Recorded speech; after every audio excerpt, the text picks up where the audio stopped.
नमस्कार, आर्या न्यूज देख रहे हैं आप। मैं हूं आपके साथ पल्लवी सिंह। बुलेटिन की शुरुआत करेंगे एक बड़ी खबर के साथ, जो कि लखनऊ से इस वक्त सामने आ रही है।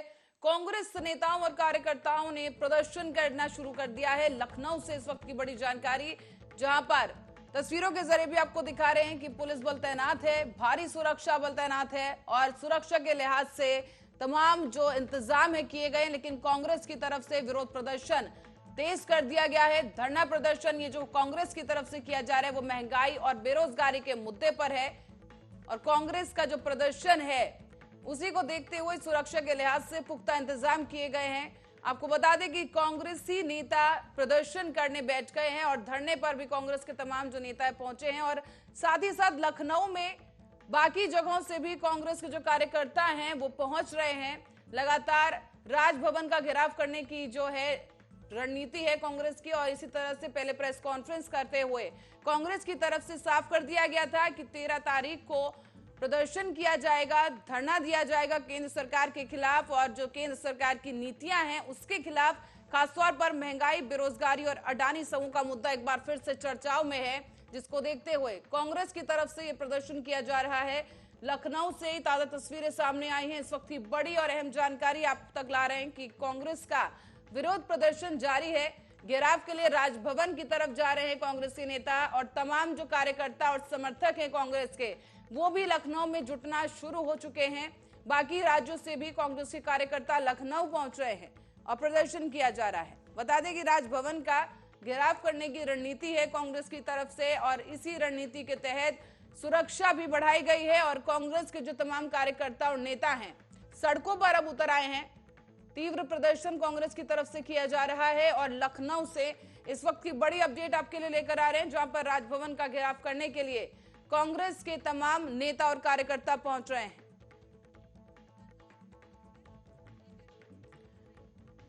और इसी खबर पर चर्चा के लिए राजनीतिक विश्लेषक हमारे साथ हैं दिलीप यशवर्धन। उनसे जानेंगे कि क्या कुछ उनकी राय है। दिलीप जी, जिस तरीके से कांग्रेस की तरफ से ऐलान करते हुए इस प्रदर्शन का आगाज किया गया है, क्या आप इसे मानते हैं कि क्या सियासी लड़ाई 2024 को देखते हुए अभी से तीव्र कर दी गई है कांग्रेस की तरफ से?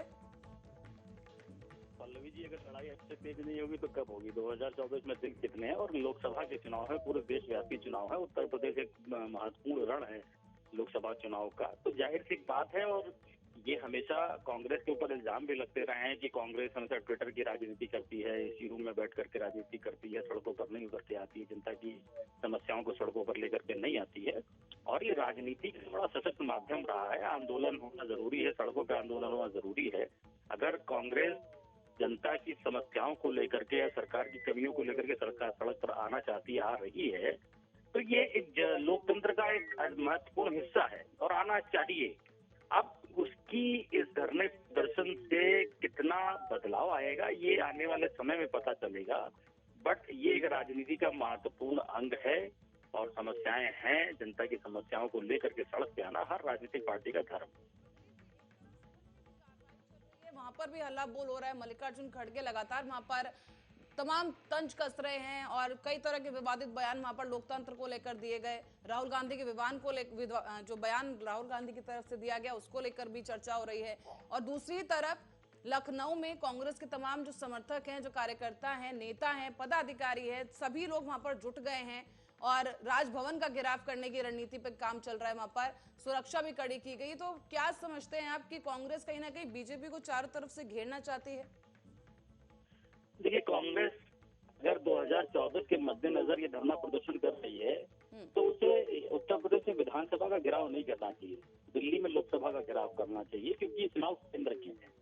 अगर पब्लिक से संबंधित कोई समस्याएं हैं तो उन समस्याओं का समाधान स्टेट गवर्नमेंट नहीं करेगी, केंद्र सरकार करेगी।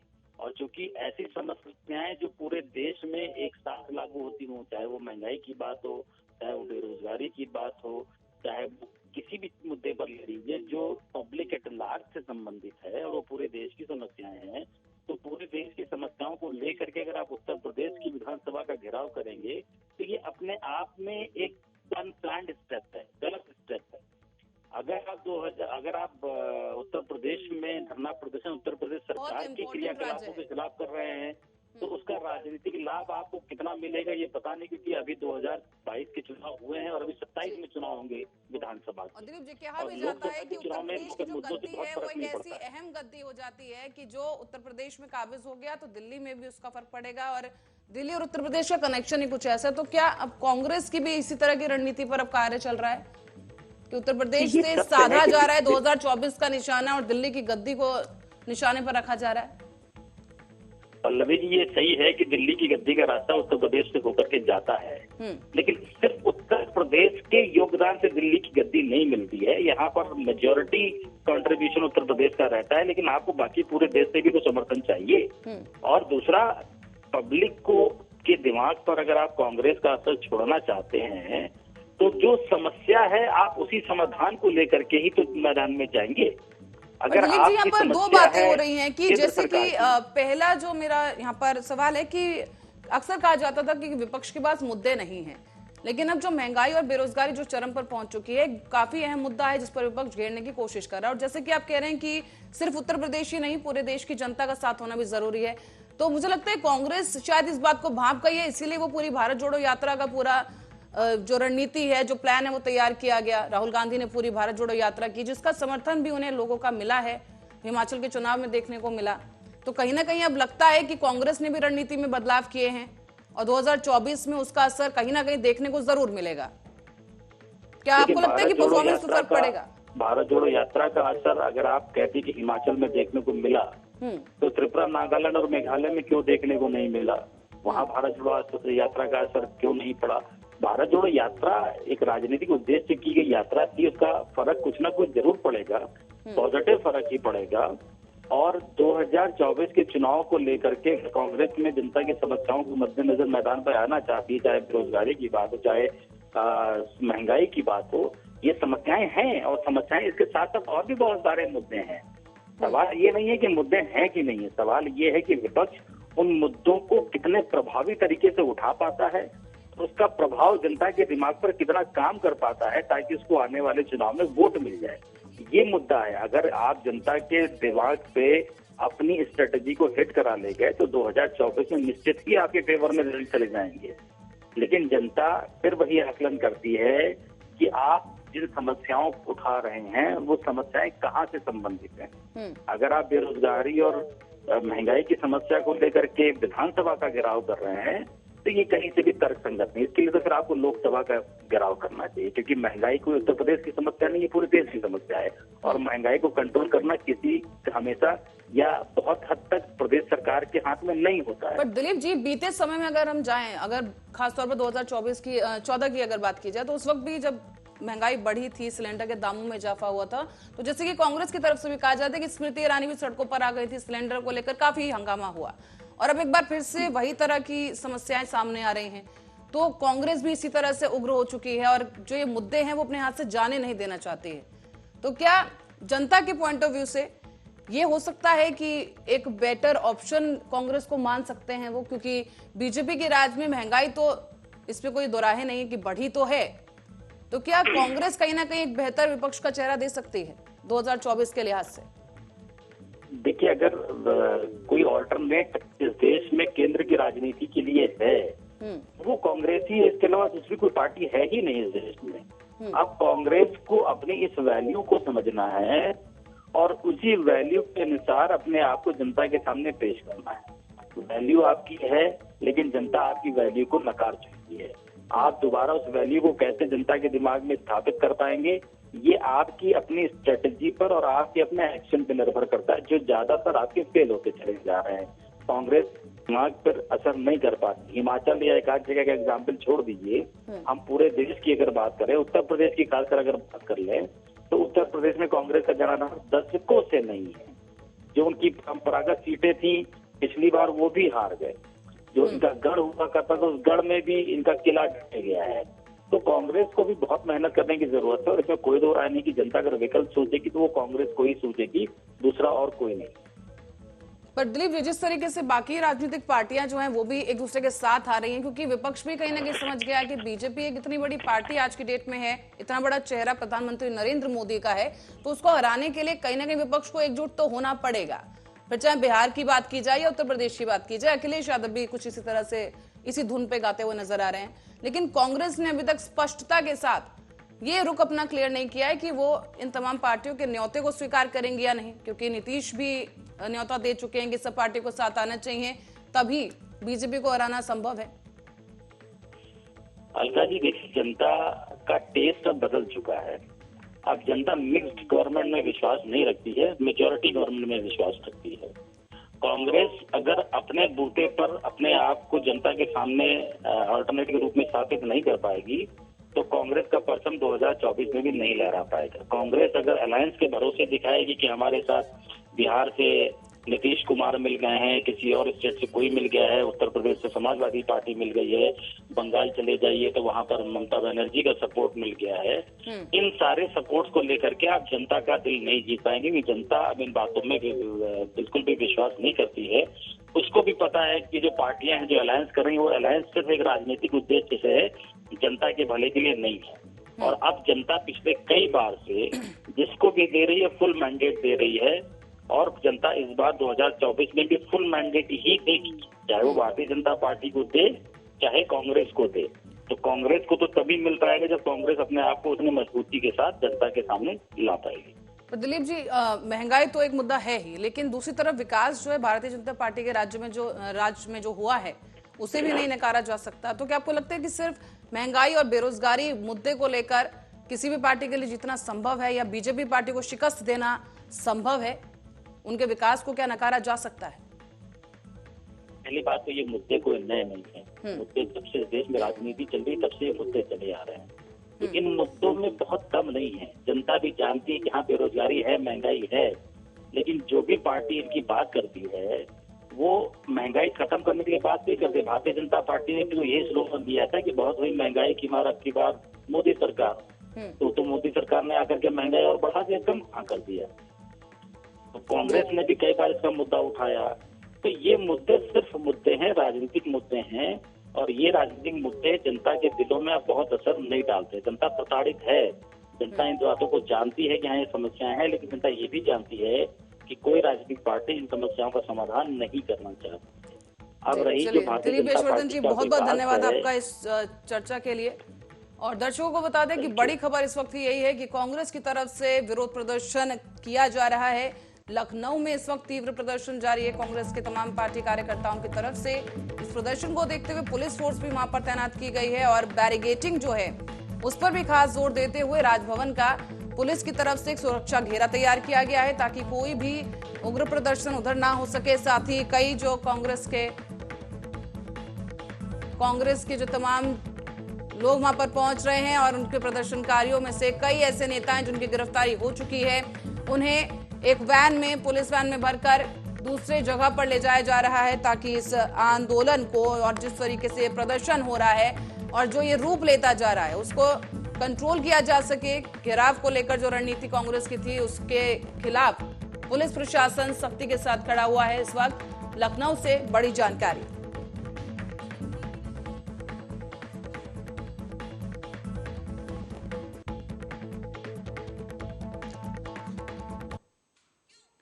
और इस बीच ईडी और सीबीआई के दुरुपयोग को लेकर संसद में आज कई पार्टियों ने आम आदमी पार्टी के साथ मिलकर महात्मा गांधी की मूर्ति के सामने अपना विरोध प्रकट किया है। बताया जा रहा है कि हाल ही में ईडी ने दिल्ली के डिप्टी सीएम मनीष सिसोदिया को गिरफ्तार किया था, और अब इसी के खिलाफ आम आदमी पार्टी पूरी तरीके से केंद्र सरकार पर हमलावर हो गई है। तस्वीरों में आपको दिखा दें कि हाथ में चार्ट्स लिए और प्ले कार्ड्स लिए ये लोग खड़े हुए हैं। कांग्रेस के, आम आदमी पार्टी के तमाम बड़े नेता हैं इस वक्त सदन के बाहर निकलकर गांधी प्रतिमा के पास ये प्रदर्शन किया जा रहा है। अपनी बात को कहने के लिए ये एक तरीका निकाला है आम आदमी पार्टी की तरफ से, जहां पर हाथों में चार्ट्स लिए, तस्वीरें लिए यहां पर खड़े हैं, और कहा जा रहा है कि ईडी और सीबीआई का दुरुपयोग केंद्र सरकार की तरफ से किया जा रहा है। हाल ही में दिल्ली के डिप्टी सीएम मनीष सिसोदिया को आबकारी नीति के मुद्दे को लेकर, मामले को लेकर गिरफ्तार किया गया है। उसी के साथ साथ ईडी की तरफ से भी मनी लॉन्ड्रिंग केस में भी केस बनाया गया है, और मनीष सिसोदिया की गिरफ्तारी हुई है, उनकी रिमांड बढ़ाई गई है। अभी जल्द ही दूसरी सुनवाई भी होनी है, लेकिन उस बीच आम आदमी पार्टी की तरफ से लगातार विरोध प्रदर्शन किया जा रहा है, लगातार बयानबाजी तेज है, और इसी नारेबाजी के बीच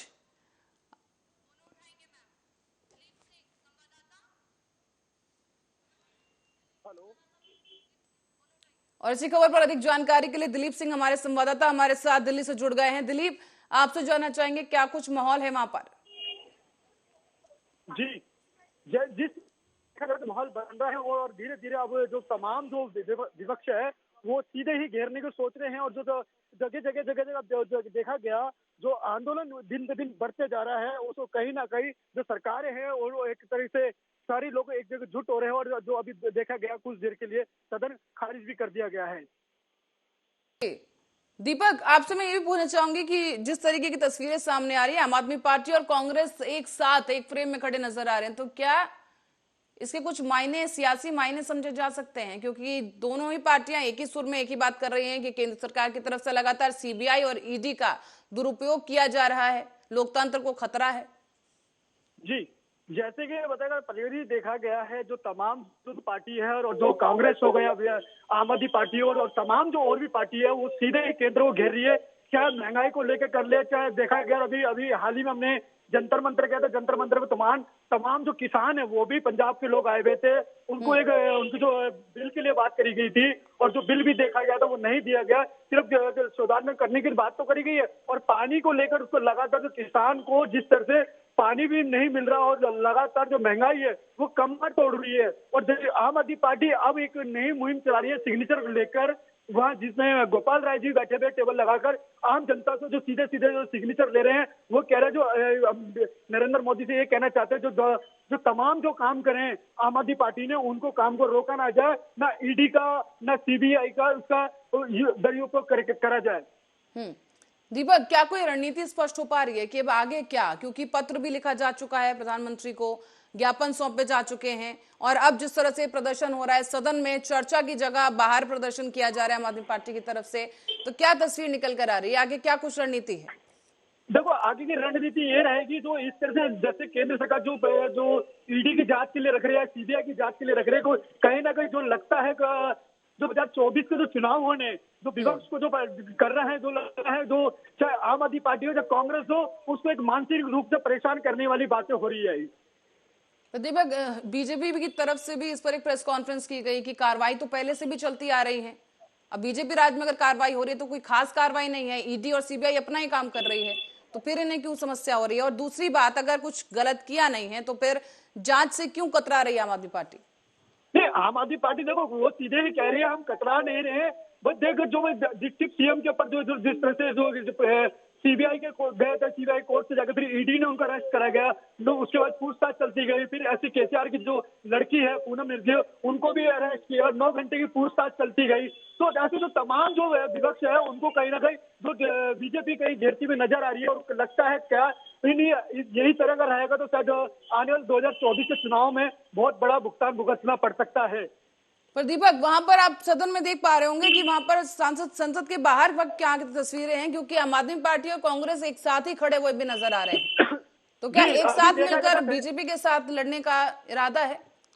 जी, पूरे ही उनका इरादा है। देखो, वहाँ संजय सिंह भी खड़ा हुआ था, संजय सिंह जी भी थे और देखा गया तो कांग्रेस के और भी लीडर थे। जो तमाम लोग हैं जो जिस तरह से खड़े होकर बात कर रहे हैं वो कहीं ना कहीं बीजेपी से पूरी फाइट करने के पूरे तरीके से तो दोनों पार्टियां जो एक गुट बना के बीजेपी से लड़ना चाह रही है, चुनाव की पूरी जीत हासिल करने के लिए सोच रहे हैं ये। पर दीपक, जो कार्यवाही है सदन की वो भी स्थगित करनी पड़ी है, अब कार्यवाही को लेकर क्या अपडेट है? क्या वहां पर कार्रवाई जारी है, चर्चा हो रही है अंदर, या फिर से स्थगित? कार्रवाई जो स्थगित करी गई है वो कल के लिए कर दिया गया है, कल तक के लिए उसको रोक दिया गया है। उसके लिए कहीं ना कहीं जो देखते हैं कल क्या उसके बाद रुझान रहेंगे, क्या दोबारा सदन चालू होता है या नहीं, उसके बाद ही पता लग पाएगा। तो दीपक, सदन से बाहर निकलते हुए कोई नेता किसी से आपकी बात हो पाई, उनकी तरफ से क्या कहा जा रहा है? क्योंकि आज भी कार्यवाही के लिए बुलाया गया था लेकिन हंगामे की भेंट चढ़ गया, फिर से एक बार संसद का एक दिन, अब कल फिर आप जिस तरह से बता रहे हैं कार्यवाही है, तो उसको लेकर क्या फिर कोई रणनीति है कि चर्चा जो होगी, वो मुद्दे जो होंगे वो सदन के अंदर उठाए जाएंगे, या फिर इस तरह से गांधी प्रतिमा के बाहर नारेबाजी होगी? नहीं, जैसे कि बताया गया सदन के अंदर ही मुद्दे उठाए जाएंगे, सदन के बाहर वो सोचेंगे तो गांधी प्रतिष्ठा के बाद ना हो तो कम से कम अगर सदन के अंदर जो बात उठी जाएगी तो सदन में ये बातें उठती है तो उसको लगता है कहीं ना कहीं जो विपक्ष है वो उसको मानना मंजूर पड़ सकता है। वो कहीं ना कहीं तो बीजेपी को ये मानना जरूर पड़ेगा यदि जो विपक्ष रख रहा है मांगे उस मांगों को लेकर कहीं ना कहीं क्या लगता है तो सीधे अपनी मांगे वो जायज है नाजायज वो पूरा फैसला पूरे जो सदन के लोग हैं वो उसको डिसाइड करा जाएगा। जी दीपक, बहुत बहुत धन्यवाद इस तमाम जानकारी के लिए। दीपक हमारे संवाददाता दिल्ली से हमारे साथ जुड़े। उनका कहना है कि इस वक्त जो है सदन के बाहर भारी हंगामा देखने को मिला है। कई तरह की नारेबाजियां हुई कांग्रेस की तरफ से भी और आम आदमी पार्टी की तरफ से भी, और खास तौर पर ईडी और सीबीआई को लेकर केंद्र सरकार पर हल्ला बोल किया जा रहा है। लगातार कई दिनों से ईडी और सीबीआई का जो मुद्दा है तेजी के साथ उठाया जा रहा है विपक्षी पार्टियों की तरफ से, और अब एक बार फिर से कार्यवाही को स्थगित करना पड़ा है। कल एक बार फिर सदन में कार्यवाही की जाएगी।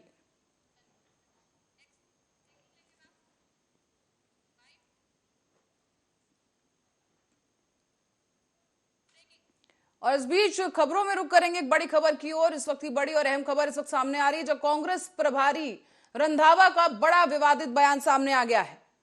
कांग्रेस प्रभारी सुखजिंदर सिंह रंधावा का ये बड़ा बयान, इस वक्त की बड़ी और अहम खबर। पुलवामा अटैक को लेकर एक विवादित बयान दे दिया है सुखजिंदर सिंह रंधावा ने।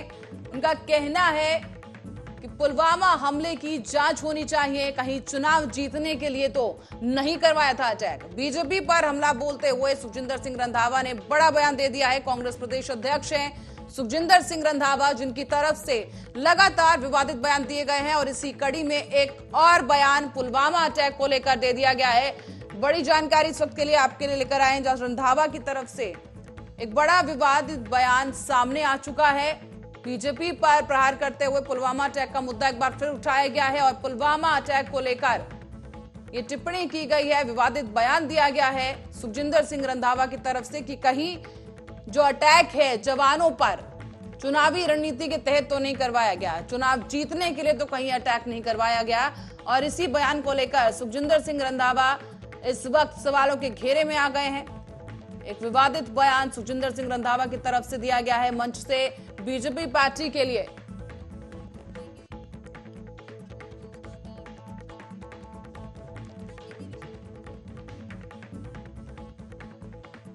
और डॉक्टर मोहम्मद आमीन रक्षा विशेषज्ञ हमारे साथ मौजूद हैं इस चर्चा के लिए। डॉक्टर आमीन सर, आपसे जानना चाहूंगी, कांग्रेस की तरफ से लगातार केंद्र सरकार पर हमला बोल किया जा चुका है, इससे पहले भी कई बार बयान दिया जा चुका है, लेकिन पुलवामा अटैक को लेकर असंवेदनशील बयान सुखजिंदर सिंह रंधावा की तरफ से आया, क्या राय है सर?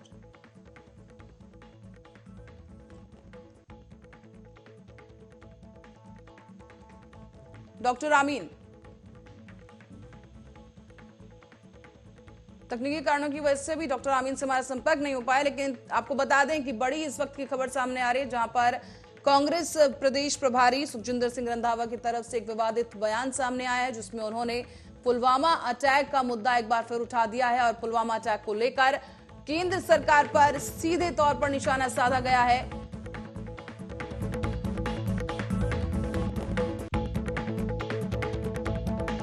बड़ी जानकारी इस वक्त के लिए आपके लिए लेकर आए सुखजिंदर सिंह रंधावा की तरफ से बड़ा बयान।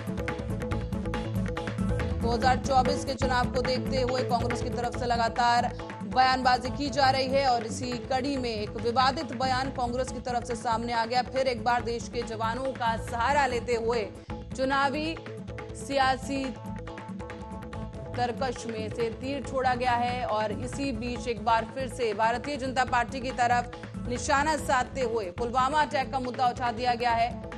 अटैक को लेकर, जवानों की शहादत को लेकर ये बड़ा बयान इस वक्त की तरफ से सामने आया है, सुखजिंदर सिंह रंधावा ने दिया है, जहां पर उनका कहना है कि कहीं चुनाव जीतने के लिए तो नहीं करवाया गया था अटैक। आपको बता दें, अडानी समूह और मोदी सरकार के खिलाफ लगातार कांग्रेस की तरफ से बयानबाजी की जाती रही है, और इसी बीच सिविल लाइन फाटक पर दिए गए धरने के दौरान कांग्रेस प्रदेश प्रभारी सुखजिंदर सिंह रंधावा ने विवादित बयान दिया है। और डॉक्टर मोहम्मद आमीन हमारे साथ एक बार फिर जुड़ चुके हैं। डॉक्टर मोहम्मद आमीन सर, जिस तरीके से बयानबाजी कांग्रेस की तरफ से तल्ख होती जा रही है, इसी कड़ी में एक बयान सुखजिंदर सिंह रंधावा ने कर दिया। एक बार फिर से शहीद जवानों का नाम लिया गया है कि कहीं चुनाव जीतने के लिए तो पुलवामा अटैक नहीं किया गया, क्या राय है सर? देखिए, जो पुलवामा अटैक था वो ऑलरेडी हो चुका और एक इतिहास बन चुका है। भारत सरकार हमेशा अपने है, तो उसमें कोई पॉलिटिकल स्टंट नहीं होता है। ये तो कांग्रेस का जमाना था जब कांग्रेस ये किया करती थी, और इसीलिए वो वापस मिस्टर रंधावा उसी प्रकृति के हैं, उसी नेचर के, तो उन्होंने सोचा कि शायद ये बीजेपी ने भी ऐसा किया है। लेकिन बीजेपी ऐसा क्यों करेगी? उसका एक अस्तित्व है और उसका आधार है। पूरे देश में आप देखिए कि अब कांग्रेस का अस्तित्व बचा नहीं है, ना आधार बचा है। तो अगर ये इस तरह की बातें करेंगे तो सोचते हैं देश के लोग उनसे इन्फ्लुएंस होंगे, लेकिन मैं नहीं समझता हूँ इस बात को। देश के लोग सच्चाई को सच्चा समझते हैं और हमारे देश के लोग देशभक्त हैं, और कभी भी इन बातों पे कोई क्वेश्चन नहीं करते हैं। और जहाँ तक सवाल है पुलवामा अटैक का, ये क्या कांग्रेस से पूछकर बीजेपी करेगी क्या? ऐसा नहीं है। ये भारत सरकार के आदेश है, ये माननीय मोदी जी का आदेश है। उन्होंने इस काम को किया और हमारे जवानों ने देश की सुरक्षा को प्राथमिकता दी, जिसका डॉक्टर आमिर, पहले भी कांग्रेस की तरफ से निष्पक्ष जांच को लेकर मुद्दे उठाए जाते रहे हैं। सर्जिकल स्ट्राइक पर भी मुद्दे उठाए गए, अब पुलवामा अटैक का इस्तेमाल किया जा रहा है।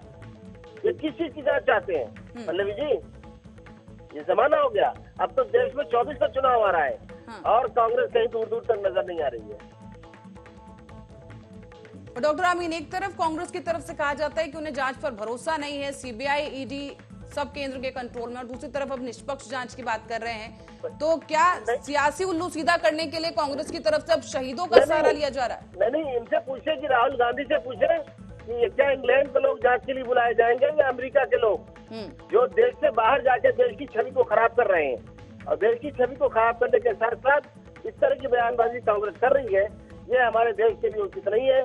हमारी सुरक्षा से कंप्रोमाइज नहीं करना है इस तरह से बातें करके, जिससे कि विदेशियों को पता चले, या जो दूसरे मुल्क पर हमारे दुश्मन है उनको ये पता चले कि हमारे देश में झूठे प्रचार किए जा रहे हैं। इनको अपना प्रचार बंद करना होगा, वरना मैं समझता हूँ कि इसमें हमारी गवर्नमेंट को सख्त आदेश करना चाहिए, और इन लोगों को, ऐसे लोगों को देश से निकाला कर देना चाहिए, और उन पर देशद्रोह का मुकदमा चालू करना चाहिए। डॉक्टर आमिर, मैं जनता के लिए आपसे पूछना चाहती हूँ कि जिस तरीके से ये जो अटैक हुआ और जो भी इसकी जांच हुई है, तो वो सार्वजनिक करने की कई बार मांग की जाती रही कांग्रेस की तरफ से। क्या ये संभव है सुरक्षा के दृष्टिकोण से? अगर देखा जाए तो जो मांग अब की जा रही है निष्पक्ष जांच की और सार्वजनिक करने की जो बात कही जा रही है, तो क्या वो संभव है? हाँ, संभव है ना। इनको ये बताइए कांग्रेसियों को कि आरटीआई एक्ट जो लाया गया था वो स्वर्गीय राजीव गांधी के द्वारा लाया गया था। और ये कहा गया था कि कुछ चीजें होंगी जिनको सार्वजनिक नहीं किया जाएगा। ये किसी सड़क या किसी खर्चे का मामला नहीं है, ये देश की सुरक्षा से जुड़ा हुआ मामला है। मैं समझता हूँ कि माननीय न्यायालय भी इस बात को बाध्य नहीं होते हैं कि करें कि वो कोई इस बात का स्पष्टीकरण न्यायालय को भी दिया जाए। तो क्या ये लोग न्यायालय से ऊपर है क्या? तो सर्वोच्च न्यायालय से अगर ऊपर कांग्रेस है तो उसको चाहिए कि अपनी खुद एजेंसी से जांच करा ले, इसको जो हो सकता हो, क्योंकि हमारे देश में सुरक्षा से कोई कंप्रोमाइज नहीं है। हमारा देश सर्वोपरि है, सबसे पहले हमारा देश है, उसके बाद कोई बातें हैं। इन कांग्रेस को क्या स्थिति हो गई है आज, इसमें ये दया आती है। और मैं समझता हूँ इस तरह की बातें करने से इन पर मुझे बहुत ही अफसोस हो रहा है। ये इतनी पुरानी पार्टी आज किसी घर पे पहुंची है, जैसे हालात पैदा हो गए, इस तरह की बातें करते हैं। तो डॉक्टर आमीन, क्या मायने समझे जाएं? बार बार इस तरह के जो बयान आते हैं, सब जानते हैं कि सुरक्षा के लिहाज से ये ठीक नहीं है, और इस तरह की जो निष्पक्ष जांच की बात की जाती है, रिपोर्ट को सार्वजनिक करने की बात की जाती है, तो वो सार्वजनिक कर पाना संभव नहीं है। लेकिन बावजूद इसके बार बार ये बयान उठाए जाते हैं, मंच से इस तरह के प्रदेश अध्यक्ष हैं वो कांग्रेस के, फिर भी इस तरह का बयानबाजी कर रहे हैं, तो क्या मायने समझे जाएं? ये माने समझना चाहिए कि ये लोग बुद्धू हैं, इनको अक्ल नहीं है, और ये अगर कुछ समझदार होते तो पंजाब में अपनी सरकार बनाते, वहाँ इनका सूपा साफ हो गया। एक ऐसी छोटी सी पार्टी, आप पार्टी ने इनका बिल्कुल खाना पीना रहना बंद कर दिया है, और इनके जो मुख्यमंत्री थे चन्नी, उनके खिलाफ भी आदेश किए गए हैं कि उनके पासपोर्ट रोक नहीं जाए इंटरनेशनल लेवल पे, कहीं ट्रेवल नहीं कर सकते, कहीं जा नहीं सकते। तो ये कांग्रेस ही अपना मुंह नहीं दिखा सकते। यहाँ तक सिद्धू का सवाल है कि बड़ी बड़ी बातें करते थे, सिद्धू भी आज जेल में है। इस तरीके से मैं समझता हूँ, और कुछ इनके नेता हैं जो देश के बाहर जाकर, यानी ये कहना गलत नहीं होगा कि कहीं ना कहीं वहाँ पर मुद्दों की कमी है, इसीलिए बार बार वही मुद्दे उठाए जा रहे हैं, पुलवामा अटैक हो या सर्जिकल स्ट्राइक? मैं बताना चाहता हूँ देश की जनता को आपके टीवी के माध्यम से कि इनके पास कोई एजेंडा नहीं है, इनके पास चुनाव जीतने के लिए कोई सौदा नहीं है, इनसे कोई कार्यक्रम नहीं किए। और मैं क्या बताऊँ, आज अल्पसंख्यकों की बात करते हैं, मैं भी अल्पसंख्यक हूँ।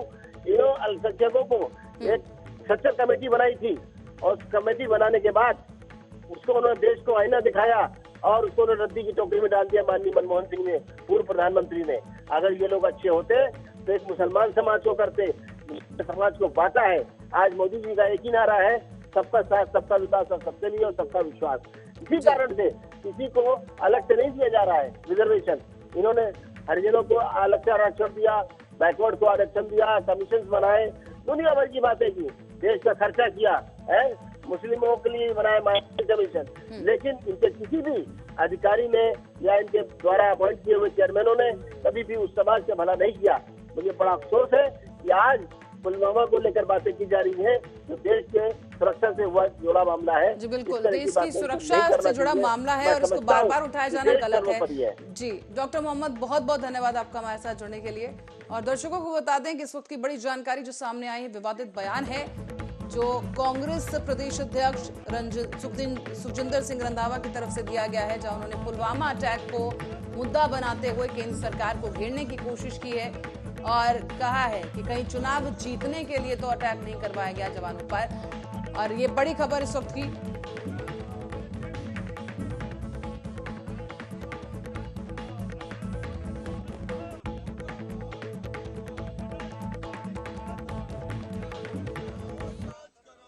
और इसी खबर के साथ ही बुलेटिन में फिलहाल के लिए इतना ही। बने रहे हमारे साथ, देखते रहे आर्या न्यूज।